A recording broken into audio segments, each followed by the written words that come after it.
to the Quiet Warrior Show, where we help top leaders find their pathway to incredible success and a lifetime of happiness. Here is your host, Tom Dutta, the Quiet Warrior.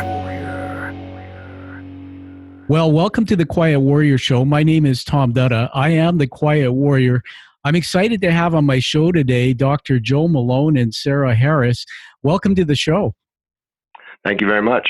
Thank you. All right. Well, listen, this show is about the two of you, so I'm going to start by turning it to you and tell us a bit about yourself. Joe, why don't you go first? Okay. Appreciate that, Tom. I moved here to Nashville, the Nashville area, after living on the West Coast about 25 years ago now. Was in the fitness industry for about 10, 15 years and went from that to becoming a college professor, teaching health and wellness, and really loved it.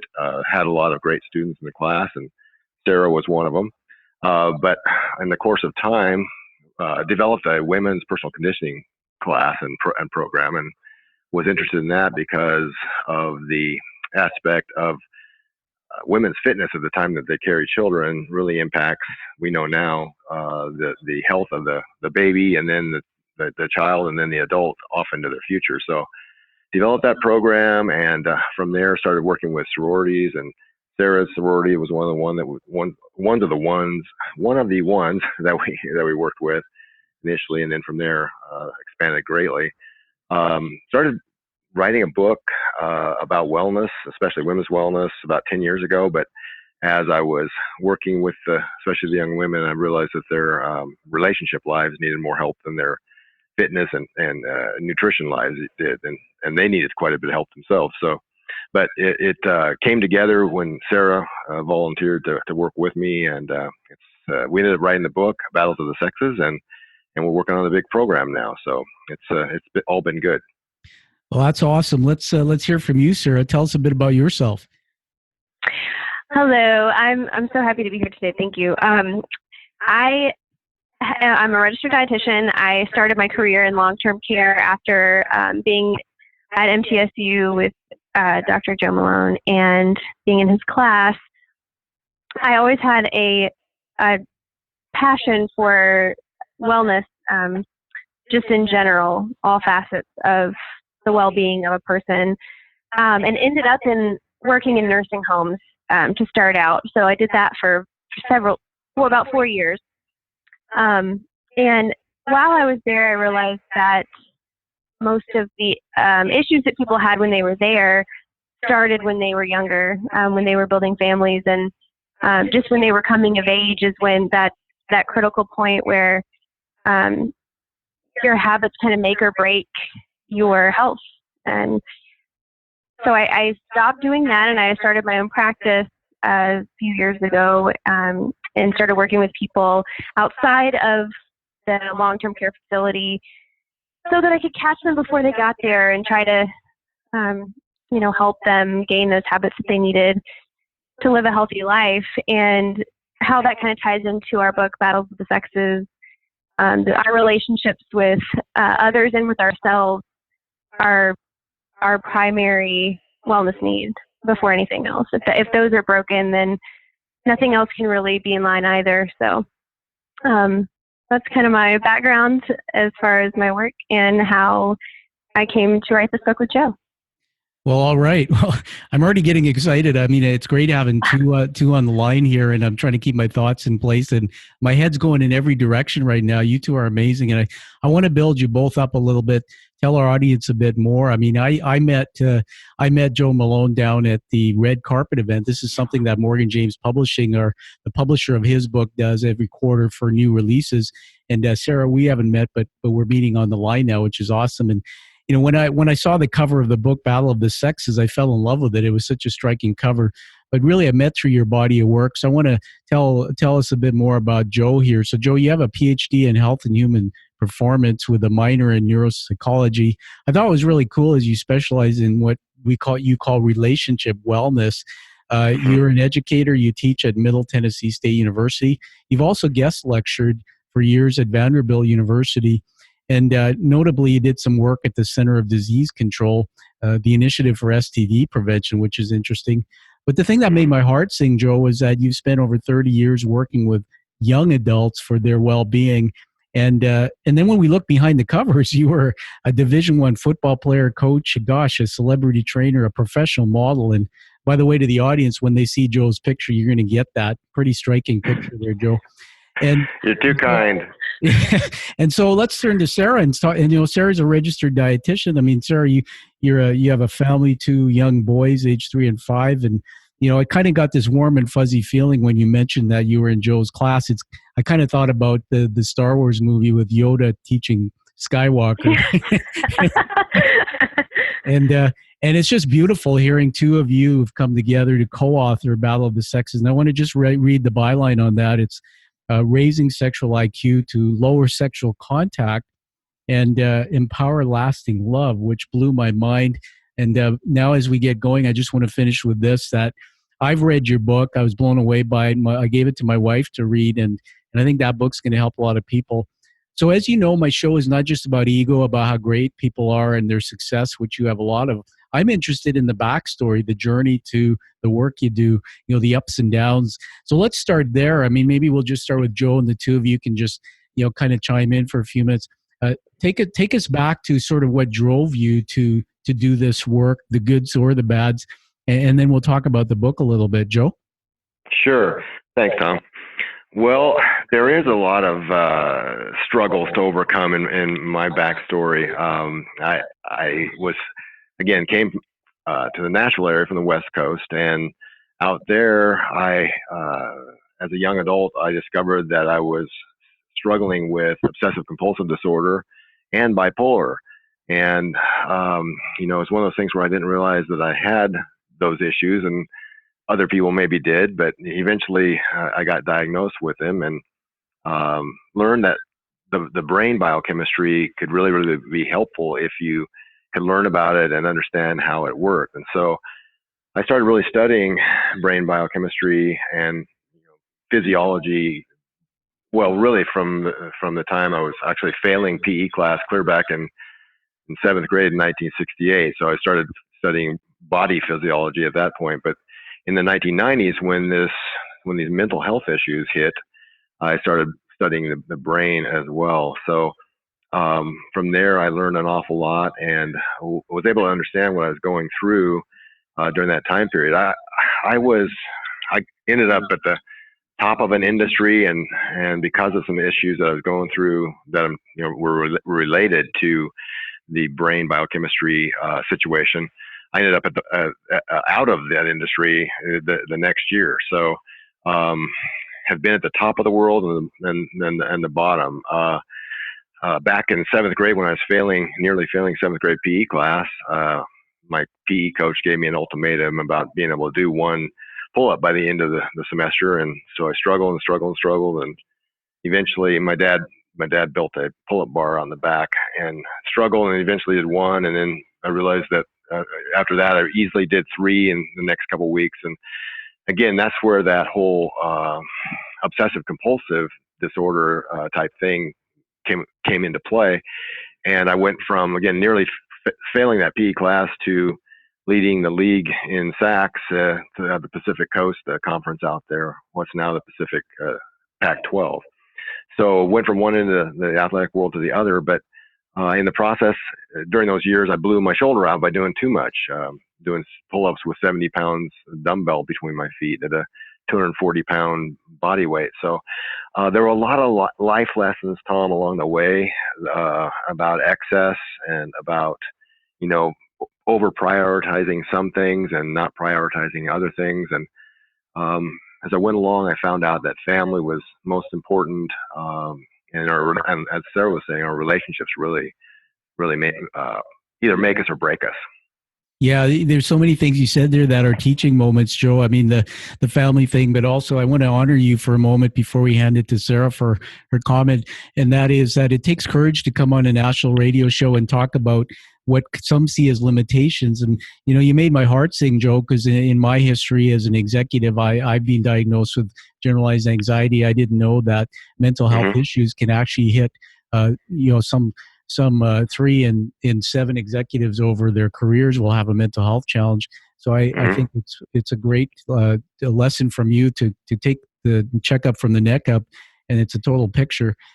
Sarah, what about you? What drove you to kind of get to this point in your life and get involved in the work you're doing?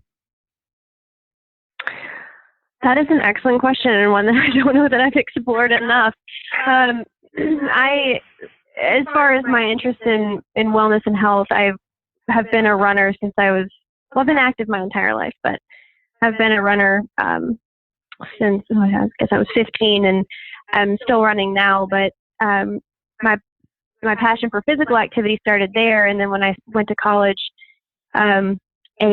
an interest and desire to know more about how food affects the body took over. And so I started learning about that, and that's where I became a nutritionist. And so all that together, then meeting Joe in his class and learning how important at the reproductive age of women that health can be, and how women really have the most power, and young women especially, in changing the course of the health narrative across the world, really.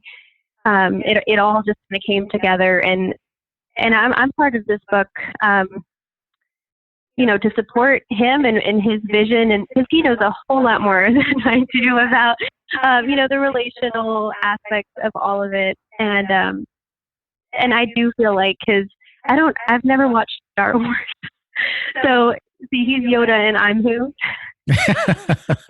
Well, it sounds like a match made in heaven, and so thank you for sharing that. Skywalker, yeah. I mean, Yeah. One of the words that came to mind as you were speaking, Sarah, is the word humility. I mean, somebody who realizes that they have gifts in themselves like you do, and they can learn from somebody else. I mean, that's just an awesome combination. So I want to move to the next thing here, and that is the book itself. And again, I encourage the listeners of the show to get that book, to read it, give it a rating, to honor the work. And again, it's called Battle of the Sexes. And when I first saw that, I went, geez, this is interesting, because in my relationship with my wife, I mean, we use some personality sites, and we learned that our relationship is referred to as blood, sweat, and tears. And after 23 years of marriage, Joe and Sarah, I read your book and I went, holy crap, there's things I didn't know. And so I want to just mention a couple things and get your input. Sure. We can't do it all on the show, but your book's divided into 3 parts. And part 1 is battle against the mismatch. Part 2 is human sexual chemistry. Part 3 is battle between the sexes.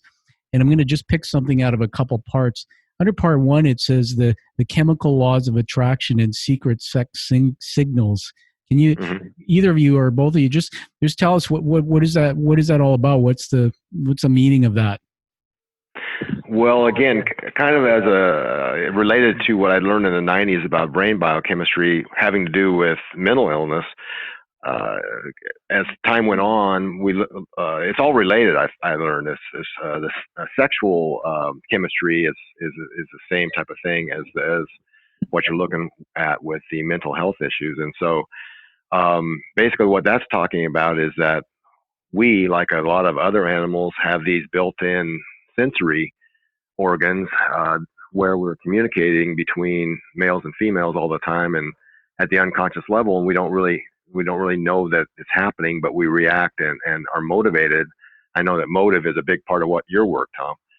We're motivated at the unconscious levels to take certain actions, and when we don't understand what's making us take these actions, and sometimes they're destructive, as we all know. I mean, take a look at the Me Too situation.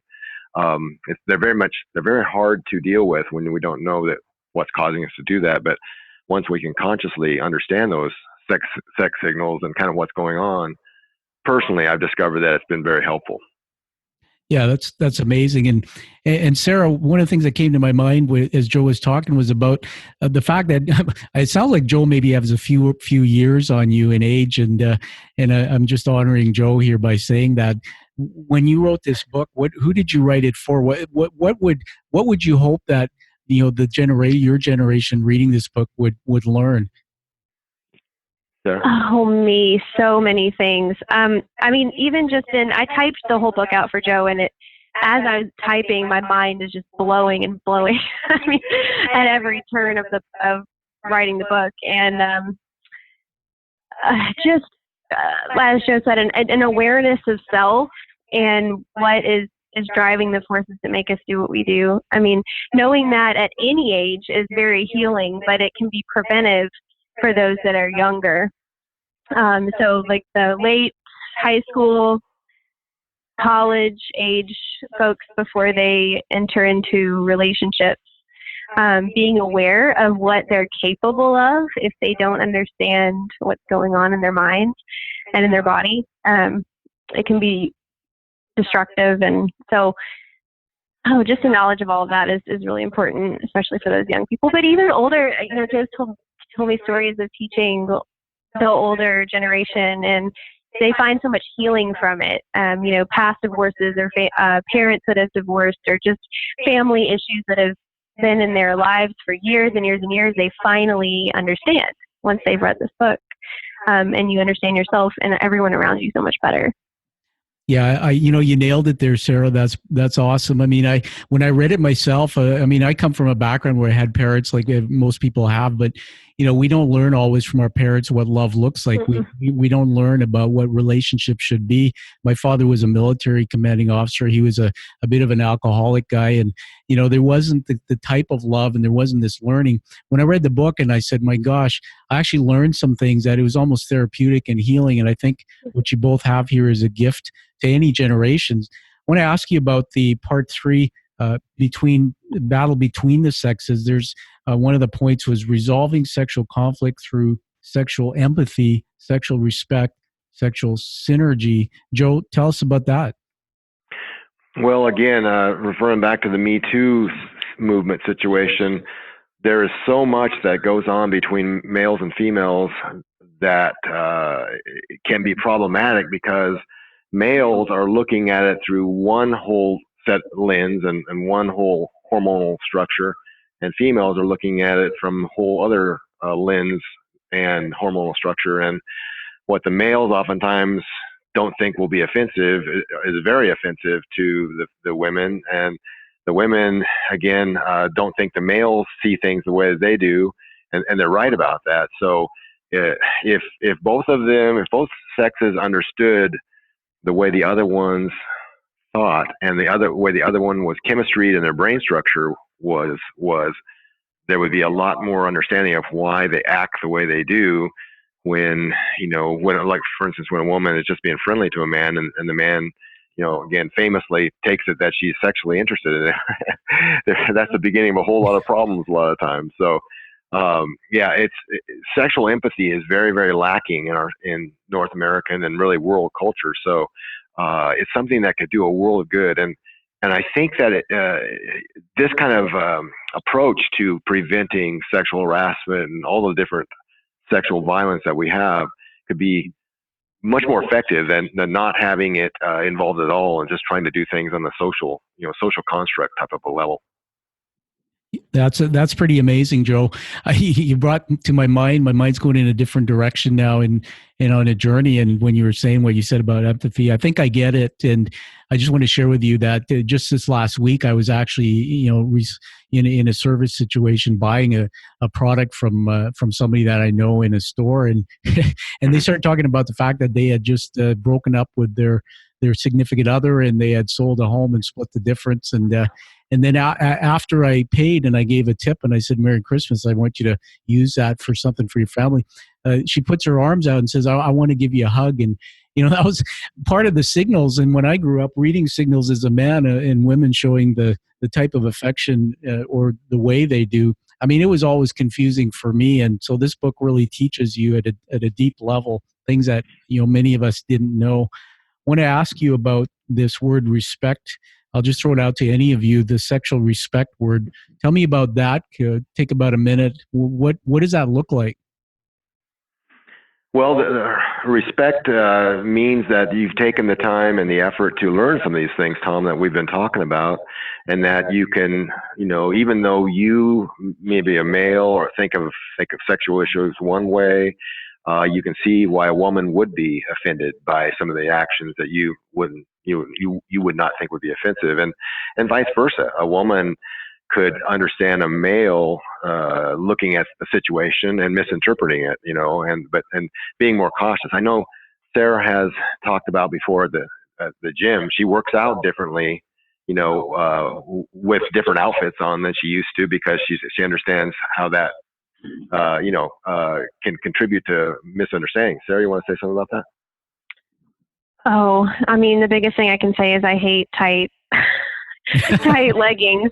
There's this whole movement, those really high-waisted, up the backside, super tight leggings that women wear in the gym. And like, knowing what I know from the book now, men are going to find it difficult to focus on working out with and I'm not giving them an excuse to look sexually at a woman who's not interested, but it's just something that's innately there inside of them. And just understanding that as a woman now, I like joggers.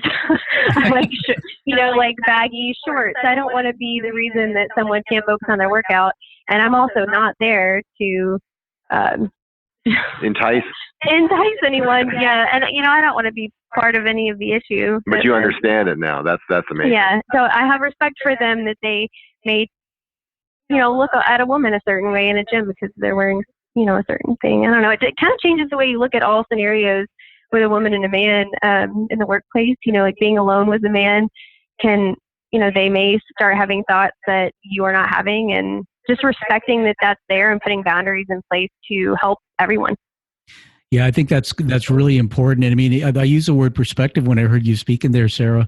And thanks for sharing that. It reminded me that when I first got married to my wife, who I think is an absolutely gorgeous woman, and we were together once, and I didn't know it, but I guess I turned my head and I looked at this woman walking by, and it came between us. And she was not happy, and it's funny because when I think about it, I didn't have a good answer. In fact, I remember saying, I don't even know why I did that. I said, you're the most beautiful person in my life, yet I turned my head.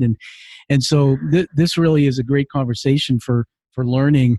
I want to go to the last question I have for you both, and that is, sure. Maybe I'll direct this one at Joe. And Joe, they say that, people who come onto this earth, they have work that they have to finish before they leave the earth. It's called their purpose. And when I take a look at all the work that you've done with this and your backstory, if I met you on the street, Joe, after knowing just a bit about you, and I said, what's your purpose on the planet? What are you trying to do here? What would you say, Joe?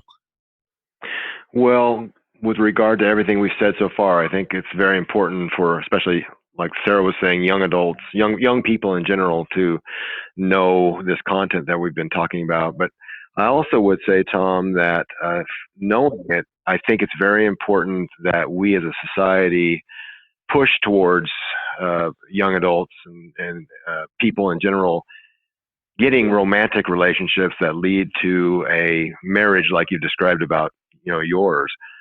Marriages, solid marriages create, basically they create solid societies. They're the cornerstone of societies, and then societies, go from there to create great things amongst the people that they serve. But if you have sexual anarchy going on, and you have a hooking up and rape culture, on campuses and otherwise, and you have all these problems between the two sexes, it can't bode well for a future of for society. So that's what I would say, is that we're on a mission to show that how important that romance is, and committed relationships, and how to do that with without the problems that we've seen up to this point.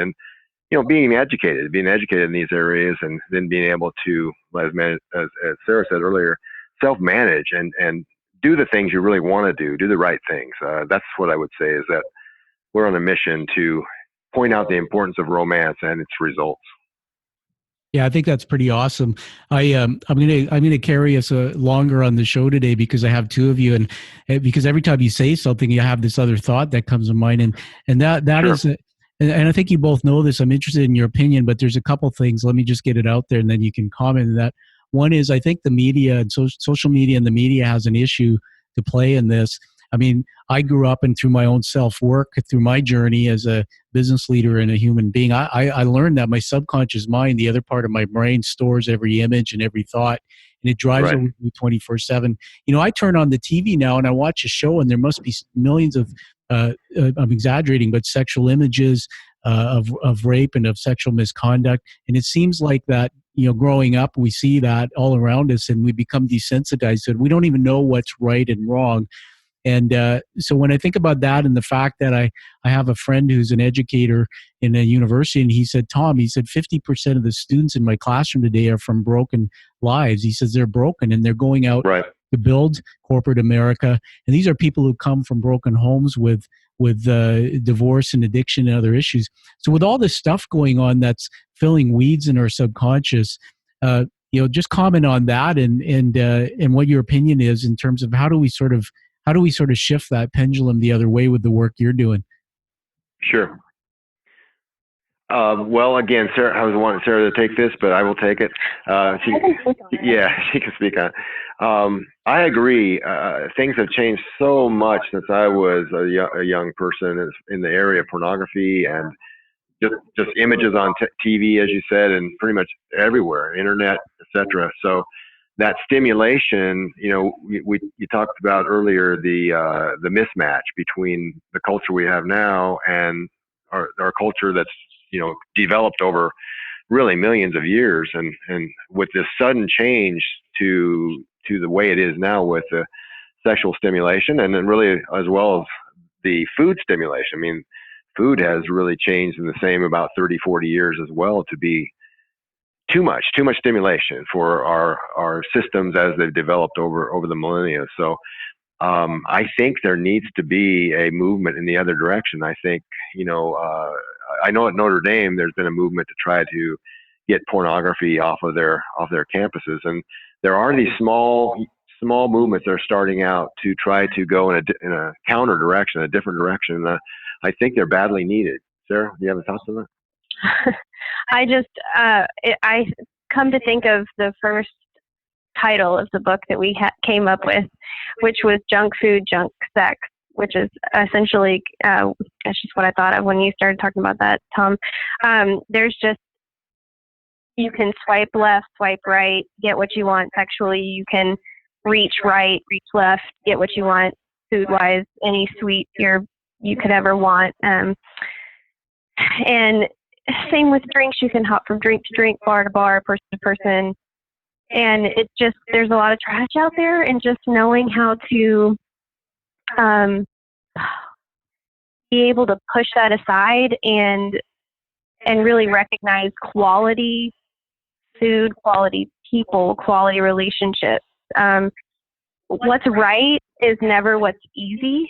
So if something's easy, making sure we're looking at it skeptically, because it's usually not what's right for us.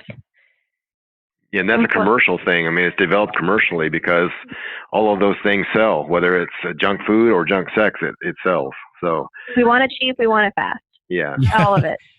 Well, that's a compelling title. I think I read that somewhere in the book, and it makes a lot of sense. So there's so much here, and you know what? We don't have enough time to cover it all in the show, but what I want to do is I want to shift to honoring both of you now. I do this in my shows, and if you're with me in my studio here, I've been writing these words down. I don't script them. I listen to both of you. They're leadership words, so I'm going to honor both of you. I'll start with Joe. The first word, Joe, is authentic. Man, your story is authentic. The work you're doing is so believable because of where you come from. Two is a thought leader. The world needs people who have an expertise in a niche, and man, you're it in this area. And love, Joe, it comes out of you in reading your bio and about your relationship and how you were driven to make relationships better. That's awesome, man. And then Sarah, I wrote down the word curiosity. I mean, you're just so curious about things, and you want to make a difference and change people's perspective. Number two is humility. I just love that about you. And number three is servant leader. I'm not talking about the fact that you typed out the manuscript. I'm talking about the fact that by the work you're doing, you're serving humanity. You're helping young people right up to other generations understand the synergies and the magic behind these relationship issues. So I want to turn it to you both and let you tell everybody where they can get a hold of your body of work. It could be a website or whatever. I want to get you to tell them about the Battle of the Sexes book, your co-authors. Where do they get all that and get a hold of you? Okay. Our Our website is sexiq.org, and they can get the book at Amazon, probably the most ready spot, but also Barnes and Nobles and Books A Million. It's pretty much available everywhere that books are sold. Sarah, can you think of anything else? I'm a millennial, so I just say Google it. It's everywhere. People are going to go to Amazon anyways. It's on there. Yeah, that's so. Oh, I got. Yeah, I love that. That's awesome. The millennial, that's a simple way. So everybody go out there and Google it, sexiq.org. It's a pretty amazing website title, and it's catchy. And, I encourage everybody listening to this episode to honor Joe and Sarah's work.